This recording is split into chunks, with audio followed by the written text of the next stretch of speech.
Aku Naswa Jimmy Awalia dari MC Talk Show. Di sini aku mau wawancari kalian nih, kira-kira bersedia apa enggak ya? Boleh.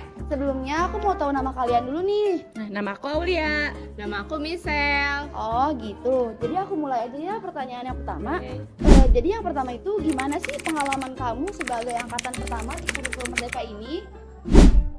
Kamu dulu kayak pengalaman aku sih agak capek ya, melelahkan gitu, kayak banyak banget dramanya. Gitu sih menurut aku. Kalau kamu gimana? Nah, aku tuh kan ini pertama kali ya. Aku sedikit kaget sih sama tentang pelajaran-pelajarannya. Gitu sih, sedikit capek juga soalnya banyak tugasnya juga. Tapi menurut kalian kira-kira menyenangkan nggak sih? Menurut aku sih menyenangkan ya, apalagi ke setiap semesternya itu kan kita ada project. Nah, di project itu tuh jadi kayak melatih ini nggak sih apa? Kreativitas Ya, lah. kreativitas, terus kayak bareng-bareng sama temen. Ya. Itu menyenangkan banget. Jadi lebih banyak kumpul bareng teman Iya. pas Iya. project gitu ya. Ya. Nah lanjut nih pertanyaan nomor 2. Gimana sih gaya belajar kalian di kurikulum Merdeka? Apakah semerdeka itu gaya belajarnya? Oke, menurut aku sih ya di kurikulum Merdeka ini gaya belajarnya nggak semerdeka yang dibilang orang-orang itu. Soalnya kita pulangnya juga malam gitu loh. Dari kita berangkat sekolah jam 7, pulangnya bisa jam 7 lagi. Terus kayak ya capek lah ke kitanya juga.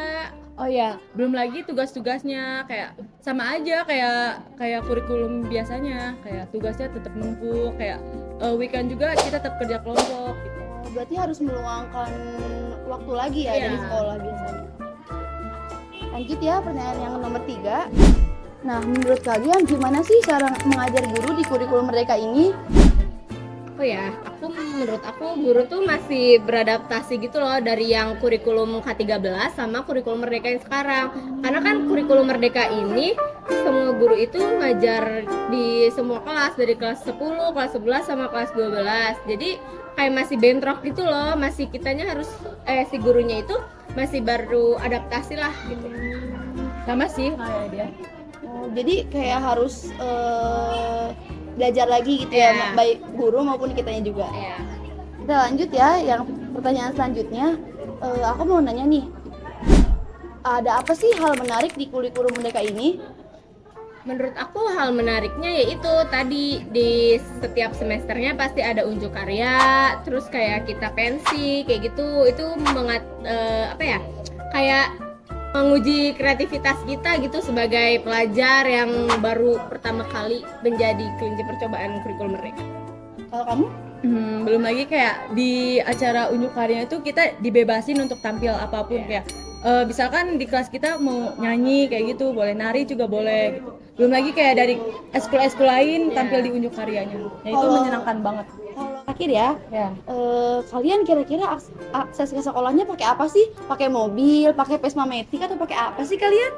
Kalau aku sih ya naik ini sih Civic. Modern banget ya sekarang. Iya. Pelajar-pelajar udah naik mobil. Kalau aku sih naik motor ya, karena aku nggak punya mobil. Kira-kira motor kamu apa sih? Kalau motor aku Beat. Oh, Iya.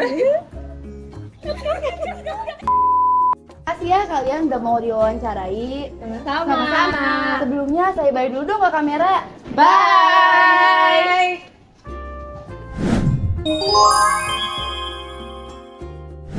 Halo Ibu. Halo.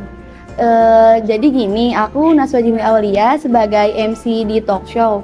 Dalam tema kita kali ini yang membahas tentang perluasan dan pendidikan di era awal reformasi. Di sini kita mengundang tamu spesial nih, tamu yang kita tunggu-tunggu yaitu Ibu Eti Wasyuni SPD. Ibu sebelumnya apa kabar? Alhamdulillah. Alhamdulillah. Jadi mungkin kita mulai aja nih bincang-bincang kita pada sore kali ini. Yang pertama, menurut Ibu, apa sih perbedaan mengajar siswa dari dulu sampai sekarang tuh perbedaannya apa gitu? Kalau saya mulai ngajar di tahun 2006 ya, sekitar 18 tahun yang lalu. Nah, mungkin sudah banyak perubahan-perubahan era atau zamannya gitu ya. Kalau pada saat pertama kali saya masuk ke SMA Negeri 1 Cikampek ini khususnya gitu ya, karena memang kita di daerah, anak-anaknya cukup baik secara attitude, tapi mungkin ada beberapa kenakalan yang memang sesuai dengan zamannya gitu.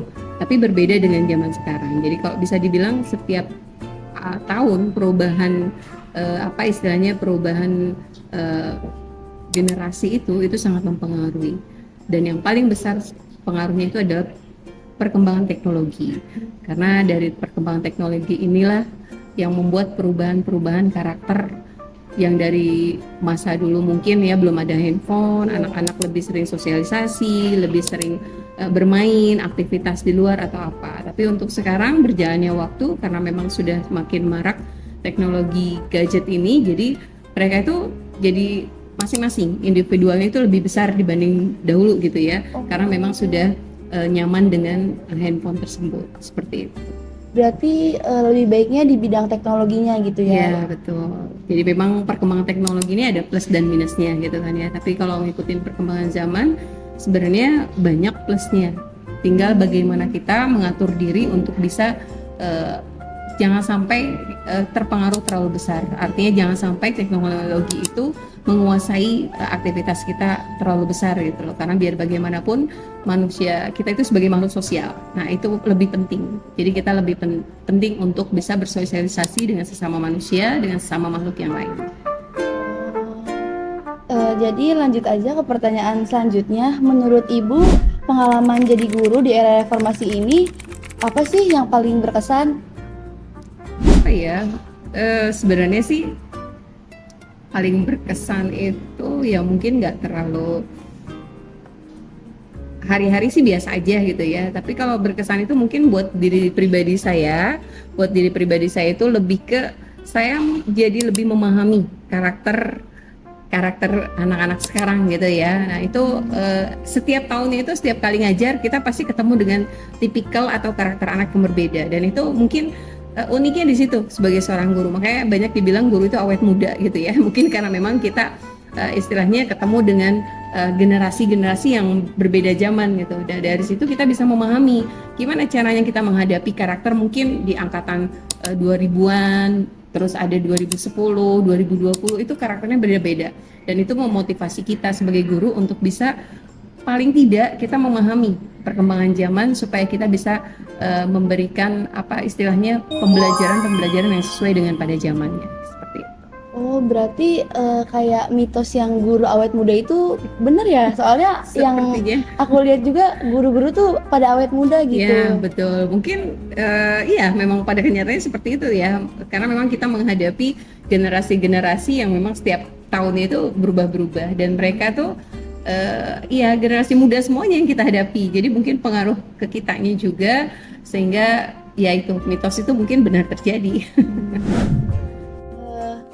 Mungkin Ibu juga pernah merasakan di bangku sekolah gimana waktu pengalaman Ibu waktu SD, SMP, SMA sampai jenjang kuliah. Nah, menurut Ibu pengalamannya tuh apa sih gitu waktu pada saat itu gitu? Iya, mungkin waktu saya jadi pelajar gitu ya, beda masanya, karena pada saat itu kita belum kenal yang namanya gadget gitu ya. Jadi memang belum ada apa istilahnya kemudahan-kemudahan yang kita dapatkan. Sumber belajar kita itu ya cuma di sekolah, dari guru, sama dari buku. Karena itu kalau pada masa itu yang namanya membaca atau punya buku itu rasanya penting sekali gitu, karena di situ bisa membantu proses pembelajaran gitu. Jadi kita tuh semangat kalau misalnya awal ajaran gitu biasanya suka ada buku baru yang seperti itu, buku bacaan khususnya, karena memang itu menjadi satu-satunya sumber ilmu kita dalam proses belajar. Terus kalau dulu juga mungkin karena memang ya itu belum ada handphone gitu ya, jadi kita tuh senang untuk diskusi bareng gitu sama teman-teman gitu kan ya. Istilahnya sebelum pulang sekolah itu biasanya kita meluangkan waktu untuk sama-sama diskusi tentang tugas-tugas yang diberikan sama sekolah, seperti itu. Terus ya mungkin kalau secara sistem pendidikannya ya memang kita ada perubahan-perubahan, tapi pada saat itu kita sebagai siswa itu tidak merasakan terlalu apa sih, perubahan itu tidak terlalu berimbas banget gitu sama kita. Paling imbasnya itu hanya perubahan di mata pelajaran yang seperti itu aja sih, lebih ke imbasnya seperti itu. Tapi untuk pengalaman belajar saya pikir rindu juga zaman-zaman dulu belajar gitu ya, karena memang kita bisa fokus gitu tanpa ada gangguan dari notifikasi, entah itu media sosial yang lain gitu. Jadi kita lebih fokus, terus diskusi juga lebih nyaman seperti itu. Dan memang dulu itu jam sekolah itu tidak sama seperti sekarang yang full day gitu ya, tapi tetap dulu mungkin sampai hari Sabtu tapi tidak full day. Artinya kita banyak waktu luang karena jam 2 atau jam 1 itu kita udah pulang. Nah, sementara udah pulang itu kita punya waktu luang untuk bisa diskusi kelompok, untuk bisa ikut ekstrakurikuler mungkin ya, seperti itu.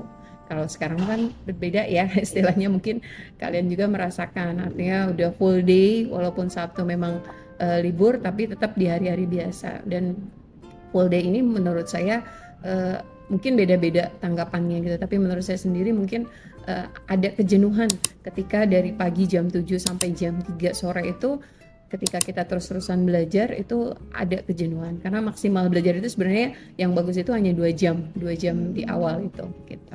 Mungkin itu pengalaman saya. Berarti sekarang kalau misalkan di sekolah HP itu kayak sangat penting banget gitu ya. Soalnya kan kalau dilihat-lihat juga kalau misalkan ada jam kos nih, misalkan waktu dulu kan kebanyakan kayak ngobrol bareng temen. Sekarang suka pada main HP sendiri gitu ya. Perbedaannya kelihatannya di situ ya, Ibu. Iya, betul. Lanjut ke pertanyaan yang kedua.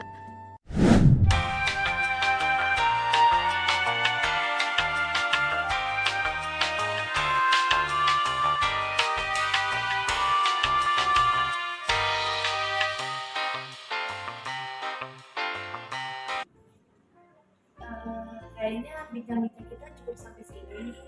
Terima kasih buat Ibu Eti. Sebelumnya kita say bye dulu ke kamera, Ibu. Bye. Oke.